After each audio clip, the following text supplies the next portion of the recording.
नमस्कार, खबरों के इस बुलेटिन में तुहाडा स्वागत है। मैं हरप्रीत कौर। पहला पेश ने चोणवीआं खबरां। हैलीकॉप्टर हादसे विच मारे गए CDS जनरल बिपिन रावत ते 12 होरनां दीआं मृतक देहां नूं अज नवीं दिल्ली लिआंदा जा रहा है।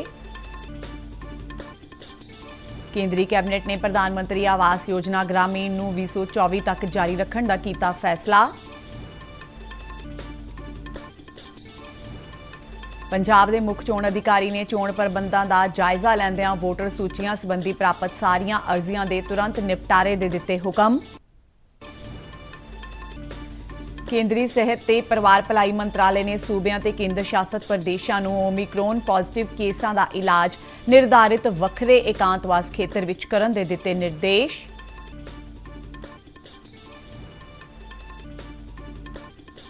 ते केंद्र सरकार की बीमा ग्राम योजना देश के 36,240 पिंडां विच लागू।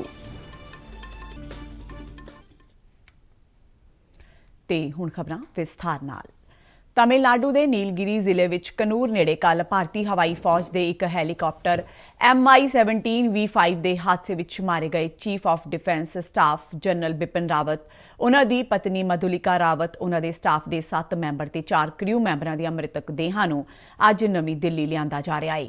सीनियर फौजी अधिकारियों ने दस्सिया कि सलूर तो वैलिंगटन जा रहा यह हैलीकॉप्टर संघने बदलों कारण हादसे का शिकार हो गया सी। कल केंद्रीय कैबिनेट की सुरक्षा कमेटी की मीटिंग हुई जिस विच प्रधानमंत्री नरेंद्र मोदी, गृह मंत्री अमित शाह, रक्षा मंत्री राजनाथ सिंह ते सीनियर मंत्रियों ने हिस्सा लिया ते हादसे बारे विचार वटांदरा किया। रक्षा मंत्री राजनाथ सिंह CDS हैलीकॉप्टर हादसे बारे अज पार्लीमेंट विच बयान देंगे। इस दौरान उत्तराखंड सरकार ने सूबे विच 3 दिनां सोग का ऐलान किया है। हैलीकॉप्टर हादसे विच CDS जनरल बिपिन रावत के देहांत ते राष्ट्रपति रामनाथ कोविंद, उपराष्ट्रपति M वेंकैया नायडू ते प्रधानमंत्री नरेंद्र मोदी समेत कई नेतावां ने डूंगा दुख प्रगट किया है। केंद्र ते सूबा सरकारां दे मुख मंत्रियां ते मंत्रियां ने भी उन्हां दी मौत ते दुख दा इजहार किया है। फौज के 3 सेनावां के सीनियर अधिकारियों ने भी जनरल बिपिन रावत की मौत ते अफसोस प्रगट किया है।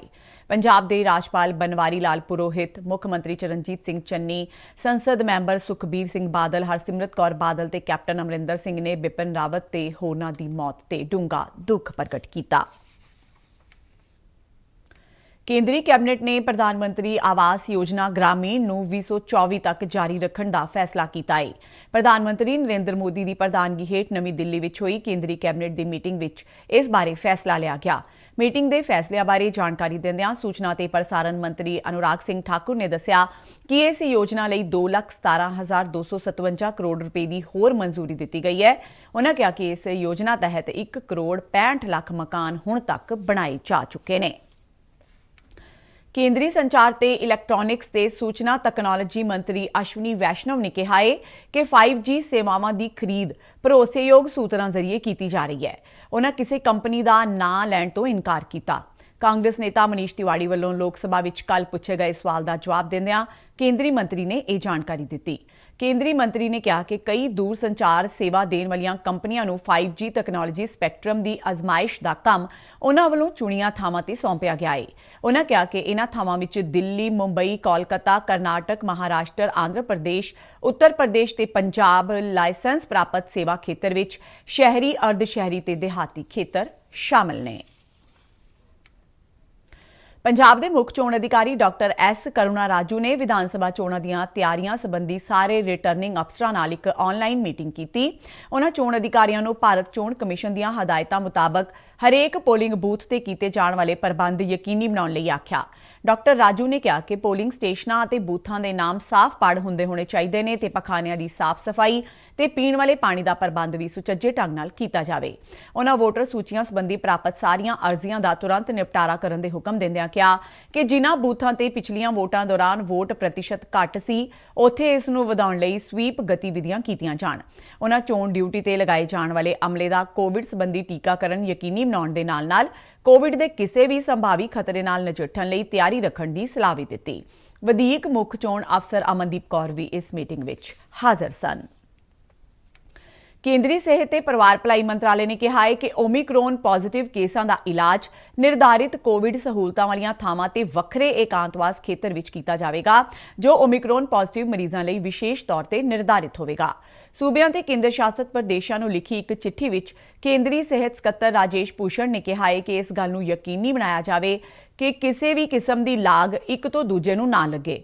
ਉਨ੍ਹਾਂ ਕਿਹਾ ਕਿ ਸਮੂਹ ਨਿਗਰਾਨੀ ਨੂੰ ਪਹਿਲ ਦਿੱਤੀ ਜਾਣੀ ਚਾਹੀਦੀ ਹੈ ਤੇ ਸੂਬਿਆਂ ਨੂੰ ਕੋਵਿਡ ਪੋਜ਼ਿਟਿਵ ਕੇਸਾਂ ਦੇ ਨਵੇਂ ਕਲਸਟਰਾਂ ਵਰਗੀਆਂ ਘਟਨਾਵਾਂ ਦਾ ਪਤਾ ਲਗਾਉਣ ਲਈ ਨਿਗਰਾਨੀ ਵੀ ਵਧਾਉਣੀ ਚਾਹੀਦੀ ਹੈ।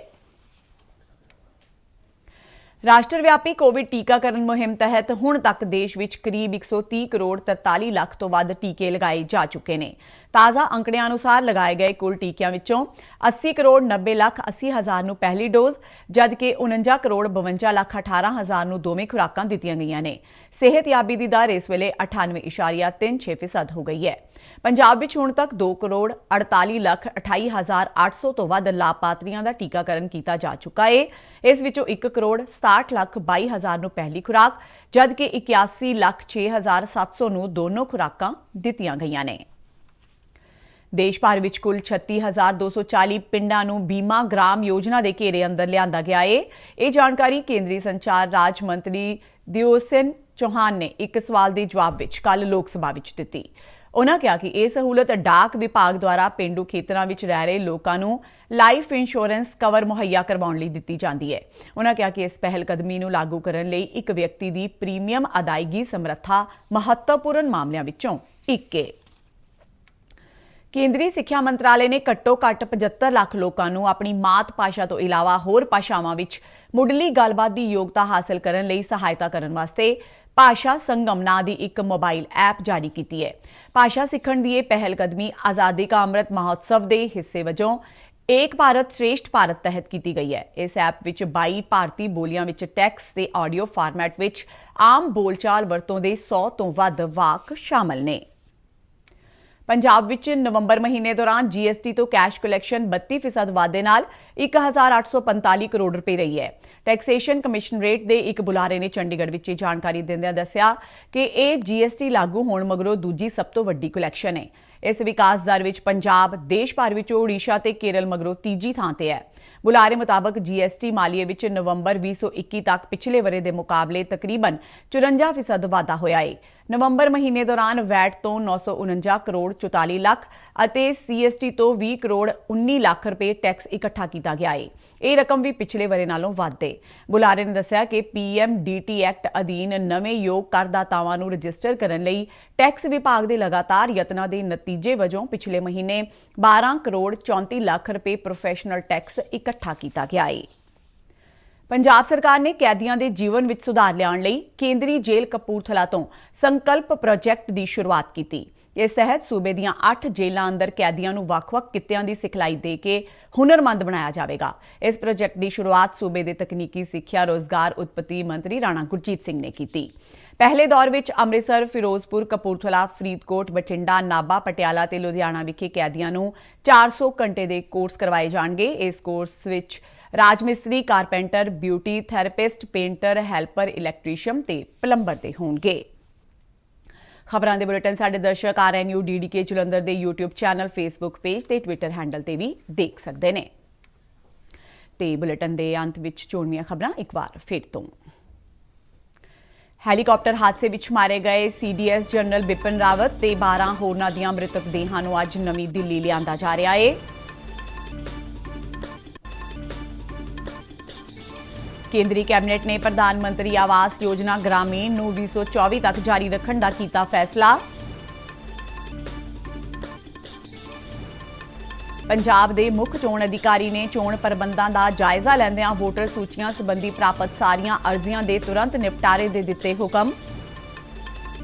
ਕੇਂਦਰੀ ਸਿਹਤ ਤੇ ਪਰਿਵਾਰ ਭਲਾਈ ਮੰਤਰਾਲੇ ਨੇ ਸੂਬਿਆਂ ਤੇ ਕੇਂਦਰ ਸ਼ਾਸਤ ਪ੍ਰਦੇਸ਼ਾਂ ਨੂੰ ਓਮਿਕਰੋਨ ਪੋਜ਼ਿਟਿਵ ਕੇਸਾਂ ਦਾ ਇਲਾਜ ਨਿਰਧਾਰਿਤ ਵੱਖਰੇ ਇਕਾਂਤਵਾਸ ਖੇਤਰ ਵਿੱਚ ਕਰਨ ਦੇ ਦਿੱਤੇ ਨਿਰਦੇਸ਼। ਤੇ ਕੇਂਦਰ ਸਰਕਾਰ ਦੀ ਬੀਮਾ ਗ੍ਰਾਮ ਯੋਜਨਾ ਦੇਸ਼ ਦੇ 36,240 ਪਿੰਡਾਂ ਵਿੱਚ ਲਾਗੂ। ਤੇ ਇਸ ਨਾਲ ਹੀ ਖਬਰਾਂ ਦਾ ਇਹ ਬੁਲੇਟਿਨ ਖਤਮ ਹੁੰਦਾ ਹੈ। ਆਗਿਆ ਦਿਓ, ਨਮਸਕਾਰ। ਮੈਂ ਮਾਸਕ ਲਗਾ ਕੇ ਸਟੂਡੀਓ ਤੋਂ ਬਾਹਰ ਜਾ ਰਹੀ ਹਾਂ। ਬਾਹਰ ਜਾਣ ਵੇਲੇ ਤੁਸੀਂ ਵੀ ਮਾਸਕ ਲਗਾ ਕੇ ਜਾਓ।